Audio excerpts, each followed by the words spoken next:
All right, we're on chapter 18, Confessions. Roscoe went, as Botticelli told him he must, to torment the new prisoner and to take the red cloth from him. The man was sitting with his legs stretched out straight in front of him, chained to the floor. The red cloth was still draped over his shoulders. Roscoe squeezed through the bars and crept slowly over the damp, weeping stones of the cell floor.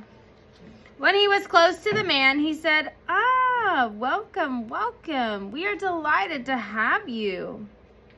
The man lit a match and looked at Roscoe. Roscoe stared longingly into the light. Go on, said the prisoner, and he waved a hand in the direction of Roscoe, and the match went out. You're nothing but a rat. I am, said Roscoe. Exactly that, a rat. Allow me to congratulate you on your very astute powers of observation.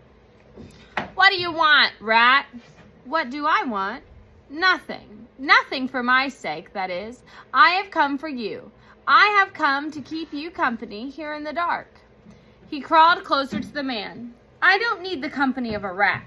What about the solace of a sympathetic ear can confide you? Do you need that? Huh? Would you like to confess your sins? To a rat? You're kidding. You are. Come now, said Roscoe. Close your eyes. Pretend that I'm not a rat. Pretend that I'm nothing but a voice in the darkness. A voice that cares. The prisoner closed his eyes. All right, he said. I'll tell you. But I'm telling you because there ain't no point in not telling you. No point in keeping secrets from a dirty little rat. I ain't in such a desperate way that I need to lie to a rat. The man cleared his throat. I'm here for stealing 6 cows, 2 Jerseys and 4 Guernseys. Cow theft, that's my crime. He opened his eyes and stared into the darkness. He laughed. He closed his eyes again. But there's something else I done. Many years ago. Another crime. And they don't even know of it. Go on, said Roscoe softly. He crept closer and he allowed one paw to touch the magical red cloth. I traded my girl, my own daughter, for this red tablecloth, and for a hen and a handful of cigarettes, said Roscoe. He was not alarmed to hear of such a hideous thing. His parents, after all, had not much cared for him, and certainly, if there was any profit in it, they would have sold him. And then, too, Botticelli Rimorso, one lazy Sunday afternoon, had recruited from memory all the confessions he had heard from prisoners. What humans were capable of is no surprise to Roscoe.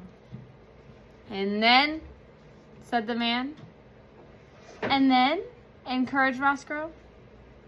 And then I done the worst thing of all. I walked away from her and she was crying and calling out for me, and I did not even look back. I did not. Oh, Lord, I kept walking. The prisoner cleared his throat and he sniffled.